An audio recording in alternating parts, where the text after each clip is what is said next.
Санхүү ардлын албаны 2025 оны жилийн үйл ажиллагааны танилцуулга.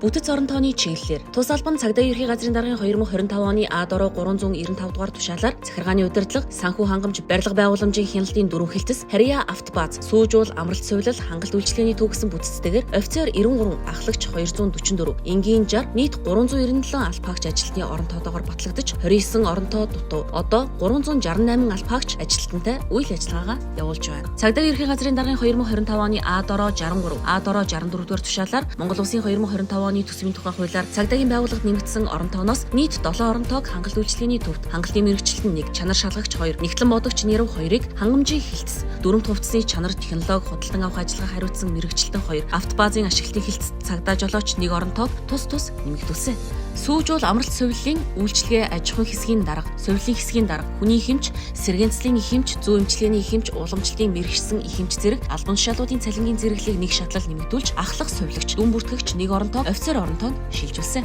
Барилга байгууламжийн хяналтын хилтэс, архитектурын инженер орон тоог шинээр, захиргааны удирдлагын хилцийн хүний нөөц сургалт хариуцсан мэргэжилтэн орон тоог, хүний нөөц хариуцсан ахлах мэргэжилтэн, санхүүгийн хилцийн дотоод хяналт хариуцсан ахлах мэргэжилтэн орон тооны нэршлиг, дотоод хяналт хариуцсан чиглэлийн ахлах мэргэжилтэн, хангамжийн хилцийн ахлах мэргэжилтэн орон тооны нэршлиг, чиглэлийн ахлах мэргэжилтэн болгосон. Хөдөлмөр хамгаалал аюулгүй ажиллагааны чиглэлийн ахлах мэргэжилтэн 1 орон тооны нэршлиг, хөдөлмөрийн аюулгүй байдал хариуцсан чиглэлийн ахлах мэргэжилтэн болгон өөрчилж, сантехникч 4 орон тооны 1 орон тоог, цахилгаанчин, техник үйлчилгээний засварын хилцийн цагдаа жолооч засварчин 29 орон тооны 1 орон тоог, автобазын хүний нөөцийн хэрэг хөтлөгч, нэгтлэн бодогч 3 орон тооны 1 орон тоог, ахлах нэгтлэн бодогч болгон тус өөрчилсөн байна. Удирдлага зохион байгуулалтын чиглэлээр Санхүү ардлын албан цагдаа ерхий газраас 2025 онд дэвшүүлсэн 7 зорилт. Цагдаа дотоодын цэргийн байгууллагын 2025 оны гүйцэтгэлийн төлөвлөгөөнд тус албанаас 28 ажил, байгууллагын үйл ажиллагааны төлөвлөгөөнд 42 ажил арга хэмжээ тусгагдаж, хэрэгжилт 99.8% байна. Дээд шатны байгууллага удирдлагаас ирүүлсэн цагдаа дотоодын цэргийн анги байгууллагын хэмжээнд хэрэгжих хөтөлбөр төлөвлөгөөний хүрээнд тус албанаас 98 салбар төлөвлөгөөг батлуулан хэрэгжилт 95.7% байна. Энэ онд албаны даргын А тушаал 309, Б тушаал 20, нийт 329 тушаалыг гарган хэрэгжилтийг ханган ажилласан. Цагдаа дотоодын цэргийн байгууллагын хэмжээнд худалдан авах ажиллагаатай холбоотой үйл ажиллагааг шийдвэрлэх талаар цагдаа ерхий газрын даргад 328, санхүү ардлын албаны удирдлагад 810, нийт 1138 танилцуулгыг тус боловсруулан танилцуулж шийдвэрлсэн. Санхүү ардлын албаны даргын ээлжид бус зөвлөлийн 2025 онд 12 удаагийн хуралдааныг зохион байгуулж, төвийн болон харьяа нэгжүүдийн албаагч, ажилтны, хүний нөөц шагнал урамшуулал, албаны шалгалт, цаг үеийн шинжтэй асуудлыг зөвлөлийн хуралдаанаар 38 асуудлыг хэлцэж шийдвэрлсэн. Цагдаа ерхий газар албаны даргын нийт 531 үүргийн хэрэгжилтийг хангахаас 471 үүргийн биелэлтийг бүрэн хангаж, 60 үүрэг хугацаанд хэрэгжилтийг тайлагнан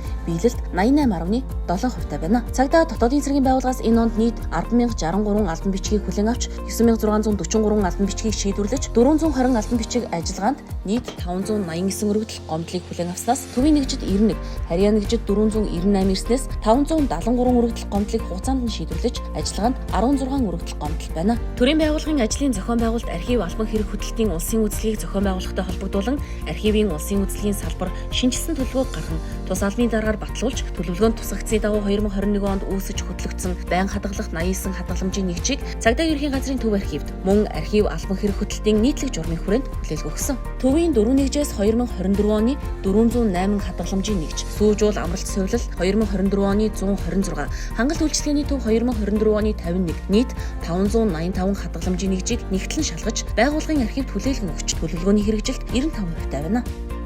Санхүү төсөв цалин хөлсний талаар Монгол Улсын их хурлаас цагдаагийн байгууллагын төсвийг 2024 онд 521.6 тэрбум төгрөг буюу 36.2%, 2025 онд 61,568 тэрбум төгрөг буюу 18%-аар тус нэмэгдүүлж батлуулсан. Цагдаа дотоодын цэргийн байгууллагын бичиг хэргийн зардлыг 44.5, тээвэр шатхуун 90.9, томилолт 73.6, хоолны зардлыг 44.5%-аар тус нэмэгдүүлсэн нь байгууллагын үйл ажиллагаанд бодит дэмжлэг болсон. Нэгтлэн бодох бүртгэлийн програм хангамжид хөгжүүлэлт хийж, цагдаагийн байгууллагын эд хөрөнгийн бүртгэлийн үйл ажиллагааг сайжруулах боломжийг бүрдүүлэх чиглэлээр 15 ангилал, 59 үзүүлэлт бүхий Fiscus онлайн санхүүгийн програмыг нэвтрүүлсэн. Монгол Улсын засгийн газраас 2024 оны 238 дугаар тогтоолоор цагдаа дотоодын цэргийн албаагчдын үндсэн цалингийн хэмжээг 6%-аар нэмэгдүүлж, 2025 оны 1-р сарын 1-ний өдрөөс олгож, нэг албаагчийн цалин 173 мянгаас 255 мянган төгрөгөөр нэмэгдсэн. Мөн засгийн газрын 2024 оны 202 дугаар тогтоолоор албаагчдын цолын нэмэгдлийг шинжилэн тогтоож, энэ оны 1 сарын 1-ний өдрөөс мөрдөж эхэлсэн ба албаагчийн цолын нэмэгдэл 2-8%-аар нэмэгдсэн. Цагдаагийн ерхий газрын даргын 2025 оны 4 удаагийн тушаалаар албаагчдын цалинд өөрчлөлт оруулснаар нэг албаагчийн сарын орлого дунджаар 1,200,000-аас 1,824,300 төгрөгөөр буюу 1.6-аас 2 дахин цагдаагийн албаны тухай хуулийн 91-7-д заасаар цагдаагийн сургуульд сонсогчоор суралцсан хугацааг албаасан хугацааны нэмэгдэлд оруулан 2025 оны 1-р сараас тооцож олгож эхэлснээр нэг албаагчийн сарын орлого дунджаар 139,800 төгрөгөөс 413,000 төгрөгөөр тус нэмэгдсэн байна. Монгол Улсын засгийн газрын 2014 оны 94-р тогтоолын дагуу цагдаа дотоодын цэргийн байгууллагын албаагчдад мэргэжлийн цэргийн нэмэгдлийг олгоход шаардлагатай зардлын тооцооллыг хийж нийт албаагчдын 20% нэмэгдэл олгоход шаардлагатай 2.6 тэрбум төгрөгийн төсвийг шийдвэрлэн нэмэгдлийг энэ оны 6-р сарын 1-ний өдрөөс олгож эхэлсэн. Хоолны мөнгө хүнсний хангалт олгох тухай цагдаагийн ерхий газрын даргын 2025 оны А дороо 212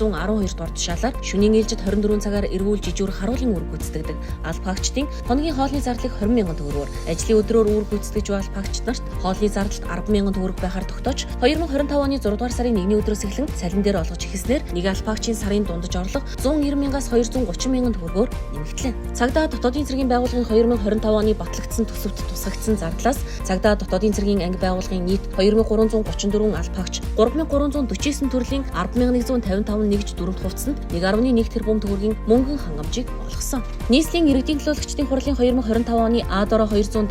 247 дугаар захирамжаар нийслэлийн гэмтэргээс урьдчилан сэргийлэх ажлыг зохицуулах салбар зөвлөлийн 2025 оны үйл ажиллагааны төлөвлөгөөнд тусгагдсны дагуу гэмтэрэг зөрчлөөс урьдчилан сэргийлэхэд итвэх санаачлаг гарган ажилласан албаагчдад урамшуулал олгоход шаардлагадах 1 тэрбум төгрөгийг шилдэг мөрдөгч 2025 контент бүтээх албаагчдыг урамшуулахад 500 сая, захин мөрөөдөө тоглоомоос урьдчилан сэргийлэх төсөл хэрэгжүүлэх зардалт 200 сая төгрөгийг санхүүжүүлж шийдвэрлэсэн. Хэсгийн байцаагчийн ажлын зааварт улиралд 100,000 төгрөгийн шатхуун олгож байсныг өөрчилж 2024 оны 2 дугаар сараас эхлэн сар бүр 30 литр буюу 77,700 төгрөгийн шатхууныг олгож эхэлсэн. Худалдан авах ажиллагаа хангамжийн чиглэлээр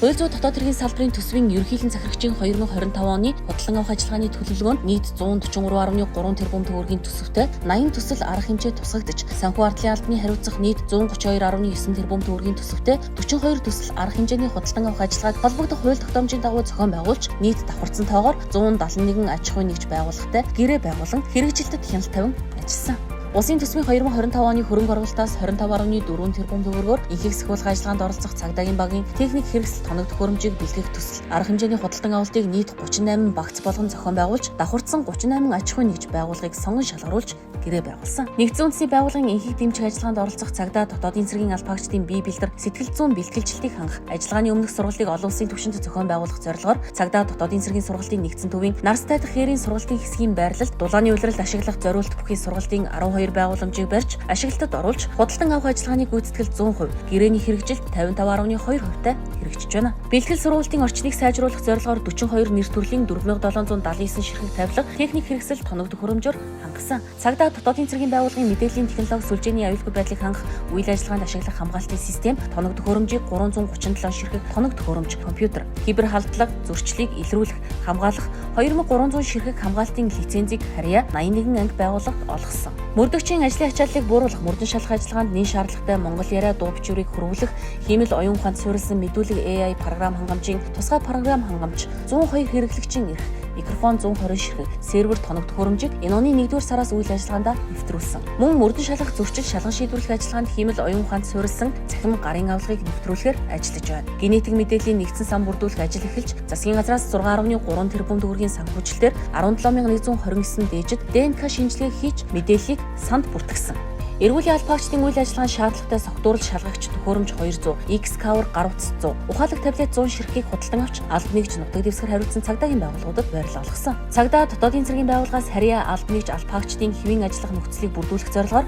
2024 онд 861.4 сая, 2025 онд 872.2 сая төгрөгийн нийт шаардлагатай тавилга техник хэрэгсэл тоног төхөөрөмжийг худалдан авч анги байгууллагуудад хуваарлан ашиглуулж байна. Цагдаа дотоодын цэргийн байгууллагаас албаагчдын дөрөв хувцсны мөнгө олгох, хангалт хүртээмжийг сайжруулах, дээшлүүлэхэд шаардлагатай төсвийг 5 дахин нэмэгдүүлснээр Монгол Улсын засгийн газраас 2017 оны 155 дугаар тогтоолоор баталсан цагдаагийн албаагчийн 62, Монгол Улсын ерөнхийлөгчийн 2024 оны 141 дугаар зарилгаар баталсан дотоодын цэргийн албаагчдын 68 нэр төрлийн цэргийн дөрөв хувцс цол ялгах тэмдгийг бүрэн олгож байна. Тусгай бүлгийн албаагчдад олон улсын жишгт нийцсэн чанар өнгө үзэмж бүхий тусгай зориултын UF Pro, Carinthia 5.1, Helicon Tech, Lova брендийн 36 нэр төрлийн тусгай зориултын хувцас хэрэглийг хангалтаар олгосон. Улаанбаатар цагдаагийн хүрээний анги байгууллагын 4408 албаагчид 31687 ширхэг дүрмт хувцас хэрэглийг ажлын байранд нь очиж олгодог болсон. Орон нутгийн 21 анги байгууллагын 3500 албаагчид 34373 ширхэг дүрмт хувцас хэрэглийг тусгай зориултын ууданд савлаж битүүмжлэн хүргүүлээд байна. Автомашины парк шинжилгээний талаар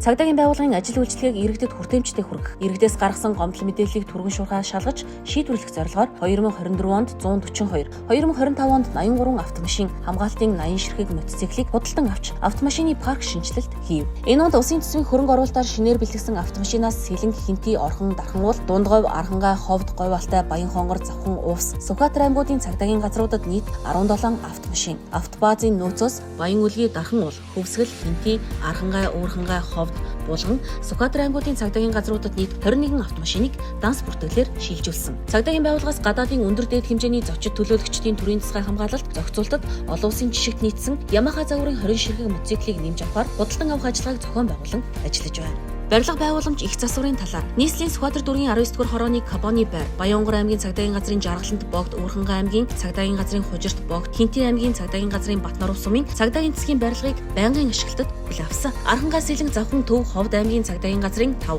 Уурхангай аймгийн сум дундын цагдаагийн засгийн 1 барилгад захиалагчийн хяналт хэрэгжүүлэн ажиллаж байна. Цагдаагийн ерхий газрын оч туслан нийтийн эв журам хамгаалах олон нийтийн аюулгүй байдлыг хангах автобаз, сүүжуул, амралт сувиллын газар, дотоодын цэргийн 805 дугаар анги, Дорноговь, Дархан уул, Дорнод, Хинти аймгийн цагдаагийн газрын нийт 3 тэрбум 492.3 сая төгрөгийн 10 их засварын ажлыг хийж гүйцэтгсэн. Албаагчдыг орон сууцжуулах чиглэлээр цагдаа дотоодын цэргийн байгууллагын албаагчдын нийгмийн баталгааг хангах ажлын хүрээнд ахлагч бүрэлдэхүүнийг хамруулах 16 давхар, 1 орцтой 2 блок, 248 айлын орон сууцны барилга угсралтын ажлыг Сүмбэр цамхаг хариуцлагатай хувьцат компаниар гүйцэтгүүлэхээр санамж бичиг болон хөнгөлтэй нөхцлөөр орон сууцаар хангах 9 бүлэг 58 залт бүхий ажил гүйцэтгэх гэрээг байгуулж, шалгуур үзүүлэлт хангасан 155 албаагчтай орон сууц захиалах гэрээг байгуулан барилга угсралтын ажлыг эхлүүлээд байна. Мөн зайсан 180 айлын орон сууцны төсөлд цагдаа дотоодын цэргийн байгууллагын 179 албаагчдыг 50% хөнгөлөлттэй үнээр хамруулан гэрээг байгуулж барилгын ажлыг эхлүүлсэн. Ипотекийн зээлд нийслэлд 35, орон нутагт 13 албаагч, зайсан төслийн 320 айлын орон сууцанд 180 албаагчийг тус хамруулсан. Мөн Баянгол, Орхон, Өмнөговь аймагт хөнгөлөлттэй үнээр орон сууц барих төслүүдийг хэрэгжүүлж зарим нь ашиглалтад ороход бэлэн болсон. Цаашид хэрэгжүүлэх ажил арга хэмжээний талаар Монгол Улсын засгийн газраас 2017 оны 155 дугаар тогтоолоор баталсан цагдаагийн албаагчийн дүрмт хувцсны загвар, түүний эдлгээний хугацаа, цагдаагийн албаагчид дүрмт хувцсны мөнгөн хангамж олгох журам батлах тухай тогтоолын хавсралтад зарим хувцсны нэр төрөл хугацааг тусгаж нэмэлт өөрчлөлт оруулах саналыг шийдвэрлүүлэх. Цагдаа дотоодын цэргийн анги байгууллагад албан ажлын онцгой нөхцөлийн нэмэгдлийг 20% авч байгаа 958 албаагчдын нэмэгдлийг ижил түвшинд 25% олгоход шаардлагатай зардлын тооцооллыг хийж засгийн газрын 2014 оны 99-р тогтоолын 2-р хавсралтаар баталсан цагдаагийн албаагчдад албан ажлын онцгой нөхцөлийн нэмэгдэл олгох журам, мөн 2017 оны 285-р тогтоолын 3-р хавсралтаар баталсан дотоодын цэргийн албаагчдад албан ажлын онцгой нөхцөлийн нэмэгдэл олгох журамд тус өөрчлөлт оруулж шийдвэрлүүлэх. Цагдаагийн албаны тухай хуулийн 89-2 аймгийн төвөөс бусад сумд тасралтгүй ажиллаж байгаа цагдаагийн албаагчид 30 сарын үндсэн цалинтай тэнцэх хэмжээний мөнгөн урамшууллыг 5 жил тутам олгох бөгөөд мөнгөн урамшуул олгох журмыг засгийн газар батлана гэж заасныг нэмэлт өөрчлөлт оруулж аймгийн төвд гэж өөрчлөлт оруулж урамшууллыг олгодог болох зэрэг зорилт тавин ажиллаж байна.